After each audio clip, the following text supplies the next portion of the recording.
Hey guys, welcome back to the channel. This is Spidey Trainer, and today I want to talk about Deadpool and Wolverine. So first off, my initial thoughts of this movie. I really enjoyed this movie. I had such a great time. I had a lot of fun watching this film. And knowing about all the things that took place in the background with Ryan Reynolds trying to figure out how to make this movie, get this off the ground. They couldn't figure it out. And all of a sudden, out of the blue, in August 2022, Hugh Jackman calls in saying that he felt guilty for leaving so soon after realizing the magic that is Deadpool and knowing that he had to be a part of this. He wasn't really sure where things were headed as far as him being Wolverine. I mean, he hung up the claws, literally, was done. Called Ryan Reynolds and said, I have to do this, it doesn't feel right if I don't. And they made this movie happen. So today, because of all that, we have the movie that is Deadpool and Wolverine. Before we get into it, make sure to thwip the like button, hit subscribe, and hit the bell for more notifications on whatever video I have coming up next. I'm really trying to grow this thing, so I really do appreciate it. Overall, I want to make sure that, yes, I enjoyed this movie. I had a great time. I had a lot of fun. I laughed. I got pretty emotional during some of the scenes. There were some surprisingly good emotional scenes, which was pretty interesting with a movie like this, with a Deadpool movie where you go in expecting parody. You go in expecting he's going to break the fourth wall, he's going to talk to us every once in a while, he's going to mention certain things that are happening within the MCU. So you kind of expect, okay, it's just going to be a lot of jokey, silly stuff. But there are certain points, even in the other Deadpool movies, where they got pretty emotional, where you tugged on your heartstrings a little bit. And so with this one, there are some of those scenes that are in there where it slows down a little bit, and it doesn't do it in a way where it takes away from the movie or it takes you out of it. No, you're still really immersed. And I think a lot of it has to do with the charm of Ryan Reynolds and Hugh Jackman and all of them. Just knowing that they want to do this so well and portray these characters so well that it kind of overlaps into us, where we see that, we feel that, and therefore we are invested in whatever they're doing on screen. So there were a lot of emotional scenes too, but overall, I want to say that yes, I had a great time watching it, but I want to remain as unbiased as possible because yes, I can go in saying that this was the best movie ever and I had such a blast off my initial viewing of it, but after taking some time to think about it, really process the movie, and also we went to go see it again, it allowed me to actually take note of some of the things I may have missed, kind of linger on some of the scenes a little longer and actually think about them and process them, and so on and so forth. And with that said, it's allowed me to actually break this down on a much more fair, unbiased scale, to where I just don't go in saying this is the best movie ever, but there are some plot holes. There are some holes that if you dig deep enough, you will find something wrong with this movie, and it can ruin it for you. I didn't want that for me, and I didn't let that happen for myself. I actually enjoyed it, but I can realize that there are holes in this movie, which we can address in a little bit. With Deadpool and Wolverine, it's based off of the events after Deadpool 2. Where he goes back in time, he saves basically everybody from, what was it, Task Force X? No, X-Force, right? X-Force? Is that it? Yes, I'm going to say that's X-Force. Yes. Everybody who died in the last Deadpool movie. Brings them all back because of the Cable's time machine thing. Everybody's alive, brings back Vanessa, but they're no longer together. They've split. They have separated. They're no longer in the same relationship, and so something clearly has happened there to cause that. We see a timestamp of May 14th, 2018. After Wade meets with Happy Hogan, you find out that, like I said, Vanessa and him are split, and that may have had something to do with, this is just my thoughts and what I picked up from the last movie, and because we weren't given the time between then and right now with the scene where they're separated.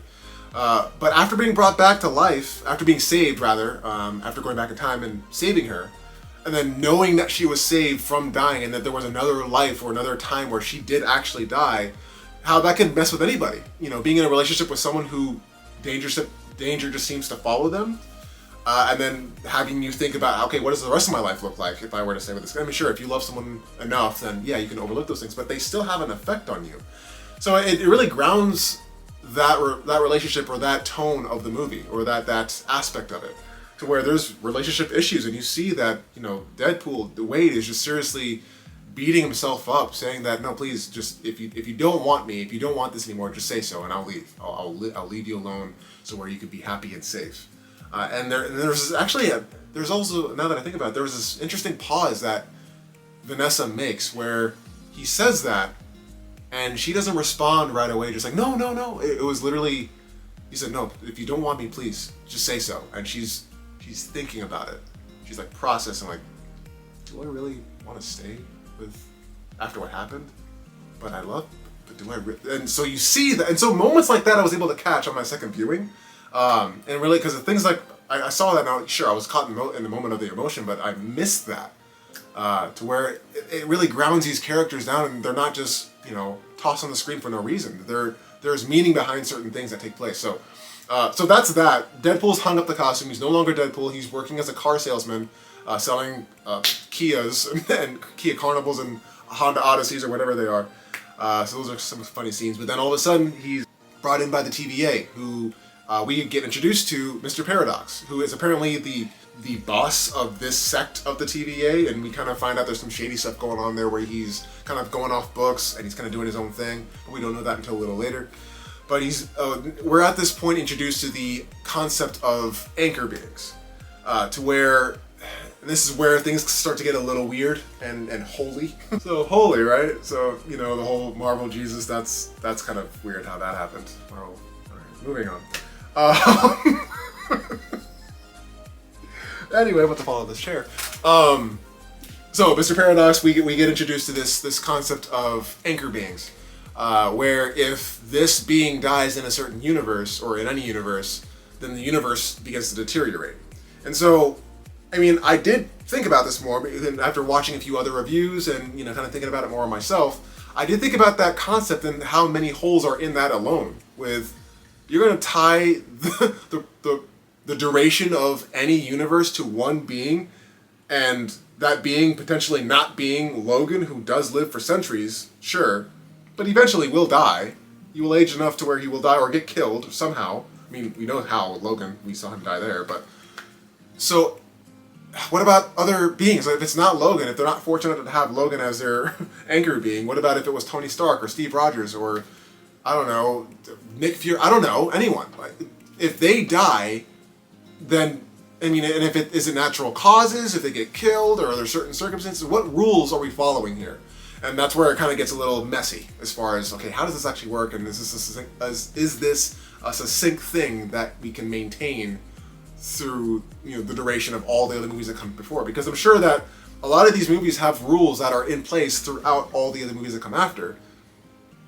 Is this something that we're just going to hang on to? The same concept of different variants and different timelines, and if you go back in time to create another timeline, you have to abide by your own rules, and you don't want to make it too convoluted to where everyone gets lost. Anyway, I didn't want to think about it too much, because at the very same time, although yeah, there are holes there, I didn't want to take that away from my enjoyment of this movie. So I just okay, that's just what they're doing, that's fine, cool. Pretty basic projection of, okay, this is the goal, this is the quest. Find an anchor being to replace the one that was lost with Logan. Which, with Logan, real quick, that movie, first of all, was a masterpiece. Love those movies, and also backtracking to all the other X-Men movies, which recently I watched with my wife. Just kind of revisiting the old X-Men movies, kind of seeing where all of this came from, and catching certain things even in those moments. Like, yeah, after seeing the movie and still going through the old ones, just seeing like, oh wow, that's the reference that was made here, or that character was placed there, or they brought this person back, and this was really cool. It's really cool to kind of see where this all started, because I think X-Men 1 was the first real superhero movie that started it all. Sure, they weren't a succinct universe yet, but still, they started the process of, okay, X-Men movies, and then we're going to do another one, and then we're going to do Daredevil, or then we're going to do Blade, or this, that, and the other. It kind of started this whole thing, so it's a part of history, and this is a part of, it's a culmination of where this all came from in Deadpool and Wolverine, which is really cool to see. So yeah, Deadpool now goes on this journey. He butts Paradox in the nose, breaks his nose, and he goes in time looking for a replacement Wolverine to take the place of the one that was killed. Oh, and real quick, yeah, he desecrates his grave, Logan's grave, the art of death that took place in that movie where he sacrificed himself and he died, and that was a nice send-off for the character. We were like, okay, bye Logan, you had a good run, rest in peace. And instead, Deadpool digs up his pieces and starts killing TVA agents with his adamantium bones while dancing to the song Bye Bye Bye by NSYNC. I mean, how is that not genius? It's just the fact that, and also the quote that Deadpool had in the beginning as he's like kind of talking to us about like, oh, that's cool, and the Marvel Cinematic bump video before he's in that now, so that's cool. He's officially in, and he, something along the lines of, and we honored his death, but in this movie, we're not going to. And he digs him up, he knocks over the X tombstone, he digs out his grave and uses his bones as weapons to kill these guys. So, really dark humor there, just the fact that it was done, Anyway, so, funny scene, cool scene, and very memorable. But yeah, he goes on the search for different Wolverines of different universes, different variants, to find a replacement one. And he comes across the Age of Apocalypse Wolverine, the one with the metal stump, and he automatically, as soon as he shows him, just starts beating his face in. He comes across a comic book accurate Wolverine, who is literally 5'3", which, in comic book form, okay, we don't pay attention to it too much. Sure, they mention it in the comics, but seeing it in the live action, I'm glad they didn't actually go that route, because it looked ridiculous. Just seeing Hugh Jackman just shrunk down to that size was very interesting. Then we also got Old Man Logan, and almost a pretty comic book accurate Old Man Logan with the hat, just blast him with a shotgun. We get Execution of, I forget what it's called, the name of the comic, but where he's on the X crucified in the sea of red, bloody skulls and whatnot, which is very interesting to see live action. And then we get the Cavalrine, Henry Cavill as Wolverine, which unfortunately I kind of spoiled that for myself. I heard a lot of news on the web about the potential of him playing a variant of Wolverine. I'm not sure which one, but he would be in it. So I was like, I was kind of expecting it, but I didn't expect it in the way that they did it. And when I saw his back, I automatically knew when he was working on the bike. Automatically knew, I was like, that's freaking Henry Cavill. And if Hugh Jackman, if or when he decides to actually hang up the claws, I can't say I'd be mad if he took up the mantle as Wolverine, as Henry Cavill playing Wolverine, because the few bits that we got, just like the 2 or 3 words that he said before knocking Wade into that time portal, was awesome. I would not mind seeing that again, and please, oh yeah, and the fact that Deadpool even mentions the fact that they really hoed him pretty bad with Superman in the DC universe when they just brought him back. I'm still salty about that. Like, are you serious? And now we got, David Corn Sweat, and that's a whole other video. We'll probably make another one about that, but they did him so dirty, bringing him back after X many years, and X, get it? Why do I try? Yeah. He wasn't wearing the suit for a while, and they just brought him back for Black Adam, and then they let him go. Like, what the hell? And then so Deadpool makes a comment saying, those, dickheads down the street, they didn't treat you right, but we can. Come on over to... And then he gets punched into the top. So I thought that was really cool to mention that, and like kind of pay a little bit of respect to the guy. And then we come across a comic book accurate yellow and brown Wolverine, who in the comics faces against Hulk. So we see him for like a split second before he gets smacked into a portal, or smacked against branches, and then into a different portal. So yeah, we get bounced around so many times to do different Wolverines until we come across the Wolverine we'll be seeing throughout the duration of the movie, which is apparently the worst Wolverine of any universe. And so automatically, we see that this Wolverine, there's something that has clearly happened. Why else would he be considered the worst? And we find that out after Wade brings him back to Mr. Paradox. Hey, I got one. I got a Wolverine, and he makes a comment about, welcome to the MCU, by the way, coming in at a bit of a low point, which is pretty meta, because MCU's not doing very hot right now. And Deadpool will say it later in the movie, where it's been miss after miss after miss. And, the last good one was Endgame, pretty much. And that's a lot of thoughts that people have about the MCU. This multiverse, ever since introducing the idea of the multiverse, things have just not been good for Marvel. There have been a few good ones, the show's not doing so well, and then definitely She-Hulk, oh my god. But, yeah, the movies alone, just themselves, Ant-Man tanked, it flopped, the Marvels flopped worse. It's like, that's not what we remember. And so, this movie was a nice swan song or ownership to what we want. What the fans want.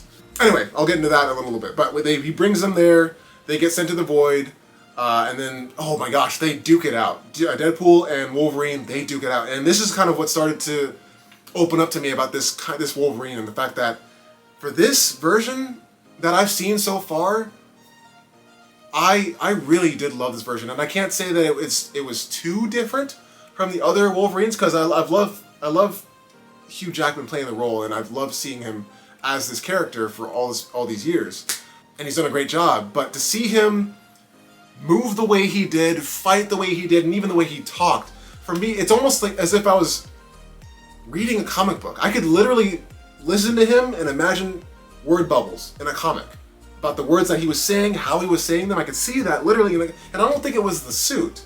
I don't think it was the suit alone. Being sure, it was awesome to see him in the actual yellow and blue suit, but there was something about the way he carried himself, the way he spoke, the sense of duty a little bit in there, purpose, as a hero or ex-hero. It just did something for me where I really vibed with this Wolverine very, very good. And yeah, also the darkness behind him, the anger, the guilt, the depression, and the sadness behind this Wolverine that we don't quite get open to just yet. But there's this one scene, Hugh Jackman just really killed this role. There's this one scene where they're in the Honda Odyssey after he finds out that Deadpool lied about saving his universe, because there's something that clearly happened on his universe to the X-Men, that they're apparently they've been killed. And he finds out that Deadpool said if he can bring him back. He slipped up and said that, and he made an educated wish. And he just nails into Deadpool verbally. He just goes in on him. And that whole scene alone, I don't know. I don't think we've seen Wolverine speak for that long period of time with that much emotion behind him. I mean, sure, there's some stuff in Logan, which was great, masterpiece of a movie. But some of those lines and the delivery of them, and also the anger that would just spurt out of him every once in a while, and then the scene by the campfire with X-23, and that where you really get to find out that the X-Men did die. The humans went and attacked and killed them, and he was off getting drunk somewhere, not able to help and save them. So he went on a killing spree, killing both bad people and good. He just literally went nuts and lost it. And he's been carrying that, and he's been holding, literally the only thing to remember them by is the suit. And he hopes that one day he can redeem himself and actually know what it means to be an X-Man, which I thought was poetic. It was beautiful. And so, yeah, so that goes along, and then we eventually get introduced to the Cameo Central. This is where we see all the people that were teased or theorized on the internet, and we get to see them live action. So first one out the gate, well, I won't go in order in how they came out, but I'll just start with Blade. People went nuts in the theater when we saw it, when we saw him come out. Wesley Snipes recasting his role as the character of Blade. And don't tell anybody, but I actually haven't seen the Blade movies, so cancel me in the comments. Do it anyway. So that's part of history. I probably need to watch those. But Blade comes out, people go crazy, and then Elektra comes back, which my wife did not jive with. She has not watched the Elektra movie or the Daredevil movie with Ben Affleck. So for me, I didn't mind it. It was like I've always seen her as an action star, and a few of the other ones, like I know her from Daredevil, Elektra, Alias, the series. If you know, you know, an awesome series way back in the early 2000s that I used to watch with my family. She was great in that. So I see her as Elektra, as a fighter. So that worked for me. Didn't work for her. Probably didn't work for some other people, but she's back. And then we get, I think one of my favorite cameos was Gambit. Channing Tatum as Gambit. Now we got Gambit before in X-Men Wolverine Origins, which he like had an accent that was like more on the southern side, and it would pop in and out every once in a while. The accent, he would just kind of decide to use it or not. And he did the cool card thing out the wall and spinning stick, whatever. Like, people think that he did a better job as Gambit, but I mean, we're talking comic book accurate, doing the Cajun accent, and Deadpool harping on him from not understanding a word he's saying, but still, he played the role so well, and he was badass, kicking ass, like with the cards, that whole fight scene trying to get to Cassandra Nova, which I have not mentioned yet, but she was the big bad of the whole thing. But that whole fight scene, them, and then obviously Laura's there too, X-23. But they all had their moment in the spotlight, where they all got a moment to shine, in the fact that they were kind of disregarded or shoved away, not really getting their time in the limelight, but this movie allowed them to really shine with these certain moments that were given to every single one of them. So I think that was great. And then, yeah, Cassandra Nova, I'll talk about her real quick, and then we'll kind of wrap up here. But yeah, she's apparently Charles Xavier's dark twin, and she rules over the Void. She was sent there as a baby, apparently, which is pretty messed up. And she's a psychic, powerful psychic, who's able to read minds by fingering their brains, which is pretty grotesque to watch. Like, her fingers are coming out of their mouths, their eyes, their ears. It's really disturbing now that I revisit that in my head. Jeez. But no, I think she did her part very well. She played the villain pretty well with a pretty straightforward goal, ultimately where she gets to the Time Ripper that Paradox is trying to use, because he decides to, instead of letting a timeline die out naturally, he wants to just snip it, cut the cord, and let it die with this thing called the Time Ripper. So she finds out about the fact that Paradox was lying to her. She goes into Deadpool and Wolverine's Deadpool's timeline. Wolverine's not from this timeline. And finds the Time Ripper and literally tries to destroy all universes so they all get pruned and end up in the void where she rules over everything.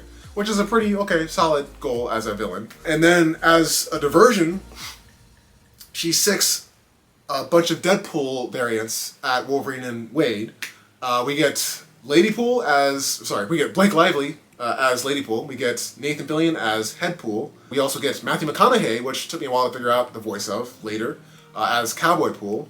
And we also get Nice Pool, who's just a variant who doesn't heal and gets killed pretty gruesomely. And his kids, Ryan Reynolds' kids, are in there as Kid Pool and Baby Pool. They're both in there, which is a pretty cool thing that he included his family, literally his family, into this film. So literally put his heart and soul into this thing. And the music was great. The freaking Madonna song, Like a Prayer, has been stuck in my brain ever since the trailer came out, and especially since watching it twice now. Literally every time, those trailers that you see or the ads you get on your YouTube feed, and you just wait for the skip thing to count down to 1 and skip it. Guilty thing. I've almost every time let the Deadpool Wolverine trailer ad play, because it starts literally with the Like a Prayer song, and I just love that song. I didn't before. I didn't know that I did, but now I do, and I can't get it out of my head. I go to bed with it in my head. Maybe it's a problem. I don't know. So they get ready to take him out, and then they walk out after Nice Pool dies, and I was waiting for it the whole time, the whole movie. I was like, okay, are they gonna do it, or was that just a fan theory? And before they start going to town on the Deadpools, Wolverine puts the mask on. We finally get to see the full deal. And sure, it was repetitive where they're just slicing and dicing all these different Deadpools in a one shot across the screen. And the last shot of him busting out the bus with Deadpool, that shot, that iconic scene was awesome. Love that. And I know there was a CGI moment where he's just kind of standing around. It's obvious it's CGI, but it didn't bother me, because I'm just eating all of this up. This is fan service, but not done in a way where it's overpowering. It was done in a way where this is what we want. We're fans that are hungry and thirsty for this kind of stuff, and we have not been getting it. We've been in a drought where Marvel is just missing and not getting the things that we actually want to see on the screen. And Ryan Reynolds is a true fan because he knows the character of Deadpool. He did his research. He knows the MCU. He knows Marvel enough to make sure that the fans actually get served what they deserve. We're paying money. We're paying good money to watch these films. We sure want to get our money's worth, right? So he dumps it in here, but not in a way where it's just too much. It was just like, yes, finally, love that, awesome, love this. It was just great. It was just like being in a candy shop and look at all, So, all in all, done very, very well. And is it a perfect movie? No. Yeah, like I said about the whole timeline thing, about if you go back far enough in the X-Men timeline and how that thing's got switched around or redone because he went back in time and things changed and created a different branch timeline. It gets messy. And like I said, a lot of holes. But if you simply want to go to a movie and have a good time and enjoy yourself, just go away for a little bit and have a great time watching this film, Deadpool and Wolverine is definitely the movie for you. I had a blast. Hope you all did too if you saw it. Definitely want to hear your comments down in the comments below. And yeah, those are my thoughts. And I could go on forever on this. Like, I could ramble. I mean, if you haven't been able to tell yet, I talk a lot. I like to talk. But I really want to hear your guys' thoughts. If you guys saw the movie, what were your thoughts? Really want to talk about it below in the comments. So please, if you would, leave a like on this video. And remember to subscribe. I'm really trying to grow the channel. I love talking about Marvel stuff. If you can't tell already, I'm a big Spider-Man fan, but it's not just tied to him. It's everything. DC, Marvel, everything. I'm a huge nerd, love this stuff, and I hope to make a passion out of this on this channel, on this platform. Oh, one more thing. People have been saying that, or have been quoting, or the phrase, is Marvel back?